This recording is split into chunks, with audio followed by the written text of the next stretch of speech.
All right, guys, so today we're going to talk about how to operate a reefer unit if you've never done it before. So these things are really important. You want to make sure that your load is at the correct temperature, which is super important so we don't ruin a load.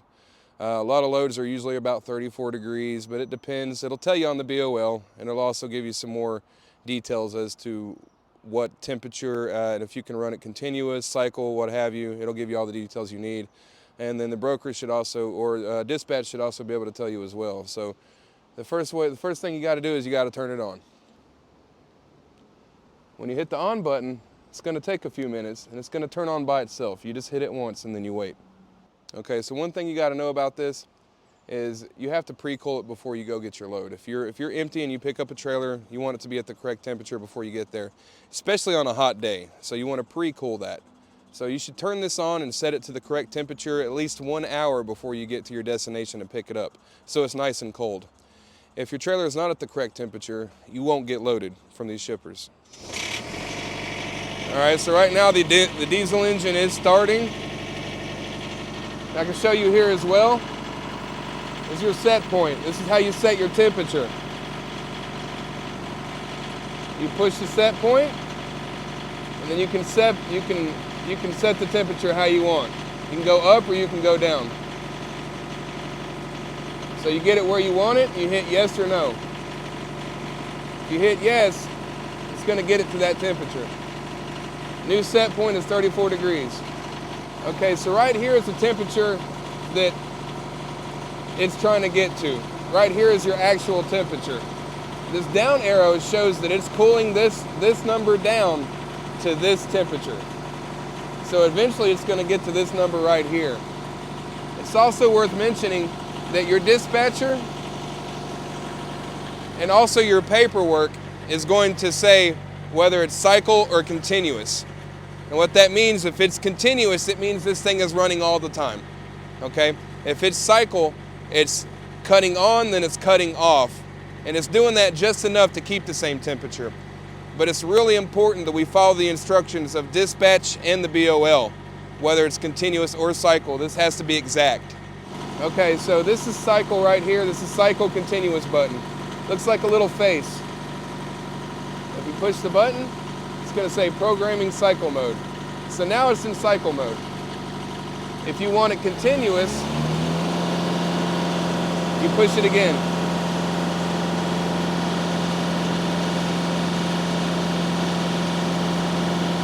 Now it's in continuous. When it's in cycle mode, it's going to show that little alien face. It's going to show that little face up here at the top. So if you see that, you know that it's in cycle mode. When that isn't present, then it's in continuous mode, and then the little face disappears. So it's not there anymore, so it's continuous right now. Okay, so it's worth mentioning that after you deliver your load, you're going to want to turn the reefer off. Once your trailer is completely empty, just go ahead and turn it off so you don't bring it back to the yard still running. Also, if you're going to go pick up a load and you're empty, go ahead and pre-cool it. That way it's to the correct temperature when you get there. So while it's being unloaded, you should also keep it running as well. If you turn off the reefer while you're getting unloaded, there's a chance that your load could be rejected. So go ahead and keep it running the whole time until the trailer is completely empty, and then turn it off only if you're coming back here to leave the trailer empty. Leave it running and set it to the correct temperature if you're going to go make another pickup afterwards, whatever the next pickup temperature is. Okay, so it's also worth mentioning that when you get to a delivery, you want to make sure that your doors stay closed until you actually have a dock. So you don't want to open your doors and wait for a dock door to open, because your reefer unit can get higher in temperature, which could ruin the load. Therefore, it would reject your load. So again, just make sure your doors are closed until you actually are ready to hit the dock. And then still, at that point, you still want to keep it running. Okay, so in your side view mirror, you're going to notice this right here. And when this is all good and everything is running the way it should, it's going to show a white color. Any other color could mean that you're having an issue, some kind of a malfunction. You know, your battery's dying, maybe you're low on fuel, something like that. So if you see any other color other than white, that means you have an issue. So then therefore you should check your fuel level, and you should also check here. Maybe there's some kind of a code or some sort of information that'll show you what's wrong with it. Now, if you do encounter a problem other than fuel and you're not sure how to fix it, just contact our service department and let dispatch know, and we'll take care of it as quickly as possible. All right, so we want to talk about rejections. Now, with a reefer load, a load can get rejected a lot faster than you can with a dry van. And how this happens is the reefer not being at the correct temperature or a seal not being present. So they're really picky about the quality of the load on the inside, whether it's produce or what have you. And they want it to be, everything needs to be correct. So in order to avoid any load getting rejected, you want to make sure that it is at the correct temperature, not even a few degrees above. It needs to be exact. And also the seal has to be present. If you ever go to one of these places with a broken seal or without a seal, you have a good chance of the load being rejected. Now, these loads are a lot more expensive than dry van loads, so it is a big deal when it comes to these sort of things. Make sure the load is secured. You also want to be easy while driving as well. A little more careful than what you would with a dry van. Produce, things like that tend to spill out, fall over. So you want to take corners a little bit easier. You want to brake a little bit easier than what you normally would. So just be extra careful with these reefer units. Okay, so it's important with these reefer units, especially if you're going to a place with an open appointment time. Don't make it towards the latter part of the day. You want to go as early as possible. The reason for that is these reefer units, they're heavier on the front end, okay?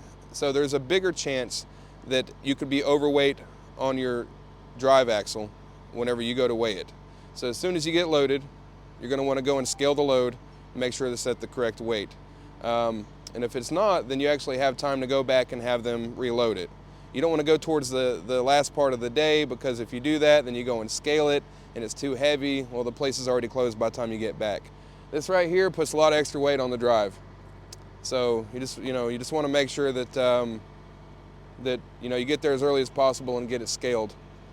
Normally the way things are done with these is they're going to load like 2 pallets, then 1 pallet, then 2, then 1. A lot of places you go to, they know how to load it correctly because they have experience with this sort of thing. But just be extra careful and pay extra close attention to your weight on these. It's a big deal. All right, so right here is your fuel gauge and where you fuel up. This bottom one right here is where the gauge is going to show how much fuel you have. You're going to want to fuel up about every 2 tanks that you put in your truck is when you're going to want to be checking this to fill it up again.